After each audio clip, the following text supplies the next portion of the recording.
ती आई माझ्या तिच्या लोकांनी प्रेम देणार ती आई ते शब्द माझ्या मुखातून निघाले पण हा देव चुकेलो की माझी चिमुकली मुलं नसताई चिमुकली मुलं या माझ्या आणि ते सुख सगळं पाहिलं गेलं की मी माझं सार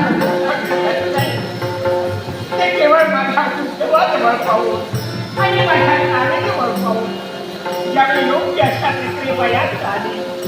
त्यावेळी नाण्याचा मी विवाह केला गेला तिला संसार सुखाचा आणि सौख्याचा व्हावा पण आज मी विचार करते की माझा उद्योगाचा चंद्राच्या कलेकडून लहानाचा मोठा झाला येणाऱ्या जाणाऱ्या दृश्य लागले त्या माझ्या पल्लवा खाली तो आज माझा राजा जण मोठा झाला आणि तो राज दरबारी गेला आहे आई तू राज दरबारी जातो आणि राज दरबारी गेल्यामुळं मन सारखं विचार आणि विचार स्पष्ट करतं काय बरोबर घडलं असेल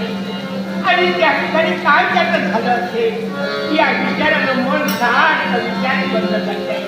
आणि ते विचार मनाशी येऊ लागले की मनाला सारखं वाटत आहे निश्चित